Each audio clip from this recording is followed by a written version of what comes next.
Hello everyone, welcome to the digital learning. मैं सुमित पटेल आपका अपने परिवार में स्वागत करता हूं। आज हम जीएस का एक नया टॉपिक शुरू कर रहे हैं, ज्योग्राफी है भूगोल। इसका हम टॉपिक बाय टॉपिक इसको डिस्कस करके हम लोग धीरे इस टॉपिक को इस चैप्टर को ख़त्म करेंगे। हमें धीरे धीरे जो ज्योग्राफी के बेसिक्स हैं, जो ज्योग्राफी के कंटेंट हैं, एग्जाम पे वन डे एग्ज़ाम होते हैं या फिर स्टेट पीस एग्ज़ाम होते हैं, उसके लिए हम कोशिश करेंगे कि आपको हेल्प मिले। चलिए हम आज का टॉपिक शुरू करते हैं। आज का टॉपिक जो हमारा है वो है हमारे अर्थ के बारे में। यानी कि ज्योग्राफी जो होती है वो अर्थ से यानी पृथ्वी से ही रिलेटेड होती है। अर्थ यानी हमारी पृथ्वी से रिलेटेड होती है बातें, ठीक है। तो हम शुरू करते हैं, पहले अर्थ को जानते हैं। देखिए, पहले हमारे पास देखिए जो सोलर सिस्टम है, सोलर सिस्टम में अर्थ का पोजिशन क्या है। एक ट्रिक है ये अपने सोलर सिस्टम को याद करने के लिए, होता क्या है। देखिए, my very efficient mother just serve us nuts. यानी एम से मरकरी यानी कि बुध, Venus Earth, Mars Jupiter, Saturn, Uranus और नेपच्यून। ठीक, अगर आप अर्थ पे ध्यान देंगे, जो अर्थ है यानी पृथ्वी जो हमारी है वो सन से, यहाँ मान लीजिए सन होता, अगर ये सन है यहाँ पे, तो सन से इसका पोजीशन देखेंगे तो थर्ड नंबर पे होता है। ठीक है, सन से इसका पोजीशन थर्ड नंबर पे होता है, जो कि वेनस और मार्स के बीच में होता है। ठीक है, अगर हम इसके साइज के आधार पे देखें, साइज तो जानते हैं सबसे बड़ा आपका ग्रह कौन सा है। सबसे बड़ा आपका ग्रह है जुपिटर। ठीक है, जुपिटर के बाद आपका आता है सैटर्न, सैटर्न के बाद आपका आता है यूरेनस, यूरेनस के बाद आप आता है नेपच्यून। अब नेपच्यून के बाद देखेंगे तो कहीं जाके पांचवा पोजीशन जो होता है हमारे अर्थ का होता है। ठीक, देखिए अर्थ जो है वो एक ग्लोब जैसा होता है, यानी एक स्फीयर जैसा होता है। जैसे आप अक्सर ऑफिस वगैरह में देखेंगे ग्लोब रखा होता है, तो वो एक अर्थ का शेप ही होता है, एक अर्थ का मॉडल होता है। तो अर्थ हमारा एक स्फीयर जैसा होता है। ठीक है, देखिए अगर हम लोग अर्थ को दो हिस्सों में बांटें, यानी अर्थ जो स्फीयर है, देखिए उसमें एक जैसे सर्कल होता है, सर्कल में एक डायमीटर होती है। तो जो अर्थ का जो अर्थ का डायमीटर है, ठीक है, अगर हम लोग इस अर्थ के डायमीटर की बात कर लें तो इसका जो डायमीटर हो जाएगा अर्थ का 12,756 किलोमीटर, इसकी लंबाई हो जाएगी। ठीक, अगर हम लोग देखें, अगर ये अर्थ का हम लोग चारों तरफ एक राउंड लगाते हैं, यानी एक सर्कल लगाते हैं, एक राउंड, तो इसका एक राउंड देखेंगे आप तो 4076 किलोमीटर हो जाती है, यानी कि 40,076 किलोमीटर हो जाती है। देखिए ऊपर क्या होता है, ऊपर होता है नॉर्थ पोल, नीचे होता है साउथ पोल।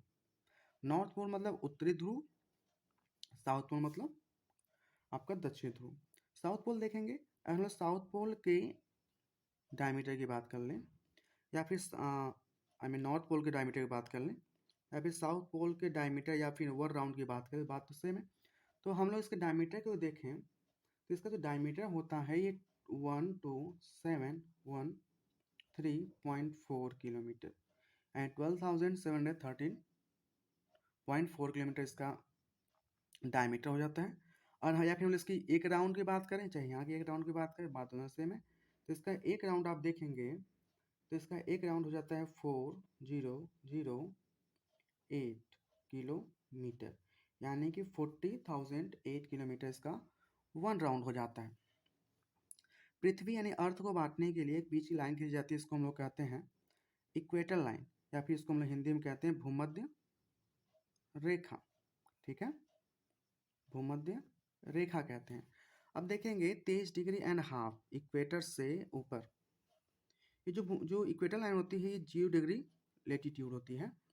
और इससे देखेंगे 23.1/2 ऊपर देखेंगे तो इसको हम लोग कहते हैं Tropic of Cancer, Tropic of Cancer, इसको हिंदी में कहते हैं हम लोग कर्क रेखा।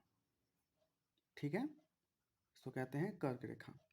अब जस्ट इक्वेटर यानी भूमध्य रेखा के जस्ट नीचे देखेंगे 23.5 देखेंगे नीचे, ये भी 23.5 के नीचे देखेंगे तो इसको कहते हैं Tropic of Capricorn, Tropic of Capricorn, यानी इसको कहते हैं मकर रेखा, मकर, इसको क्या कहते हैं, मकर रेखा कहते हैं। ओके, देखिए ये जो हमारा अर्थ होता है, ये अर्थ मान लीजिए कि ये अर्थ एक एक्सिस पे ऐसे है और ये एक्सिस पे ऐसे घूम रही थी।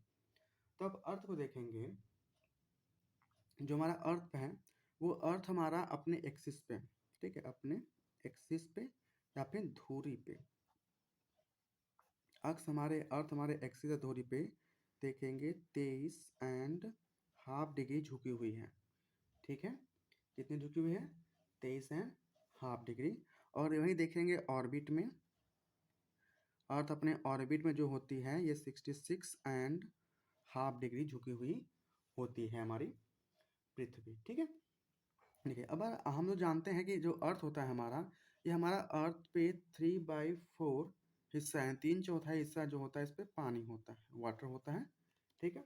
अब इस पानी होने की वजह से इसको हम लोग कहते हैं ब्लू प्लैनेट, ब्लू प्लैनेट यानी कि नीला ग्रह, और इसको हम लोग ग्रीन प्लैनेट भी कहते हैं। अगर हम लोग अर्थ के एवरेज डेंसिटी की बात कर लें तो अर्थ की जो एवरेज डेंसिटी होती है वो होती है 5.52 ग्राम पर सेंटीमीटर क्यूब, ये इसकी एवरेज डेंसिटी हो जाती है। देखेंगे ये जो इसका जो पोल है यानी नॉर्थ पोल और साउथ पोल, इन दोनों पोल पे तकरीबन हल्की चपटी सी आकार की होती है हमारी पृथ्वी, ठीक है। और इस पृथ्वी पे कुछ काल्पनिक लाइनें हैं जिनको हम लोग कहते हैं लॉन्गिट्यूड और लेटीट्यूड, ठीक, लॉन्गिट्यूड और लेटीट्यूड। देखिए लॉन्गिट्यूड जो लाइनें होती हैं वो नॉर्थ पोल से होते हुए साउथ पोल की तरफ ऐसे, और लेटीट्यूड जो लाइन होती हैं ये ऐसे होती हैं। तो लॉन्गिट्यूड लाइन को हिंदी में कहते हैं देशांतर रेखा, ठीक, और लेटीट्यूड को कहते हैं अक्षांश रेखा, राइट। अभी देखिए तो ये अर्थ के बारे में एक बेसिक सी जानकारी है जो मतलब ज्योग्राफी शुरू करने से पहले मतलब लोग मतलब ज्योग्राफी शुरू करने से पहले इसकी जानकारी होना जरूरी है, क्योंकि मतलब पृथ्वी को यानी अर्थ को ही पढ़ने जा रहा है तो अर्थ के बारे में हमें मोटी मोटी जानकारी होनी चाहिए, ठीक है। जो हमारा नेक्स्ट लेक्चर होगा, जो हम नेक्स्ट क्लास में जिसको डिस्कस करेंगे वो हम लेटीट्यूड और लॉन्गिट्यूड पे ही फोकस करेंगे। तो हमारा जो नेक्स्ट क्लास होगा इन्हीं दोनों के ऊपर होगा, ठीक है। अगर आपके पास कोई क्वेरीज हो, कोई सजेशन तो हमें बताइए, हम उसको अपने नेक्स्ट वीडियो में सही करेंगे। आपका कोई क्वेश्चन हो तो हमें अपने कमेंट बॉक्स में बताइए, ठीक है। और तब तक के लिए आज की क्लास इतना ही। मस्त रहिए, खुश रहिए आप लोग। हम लोग मिलते हैं अगले क्लास में, ठीक है। धन्यवाद।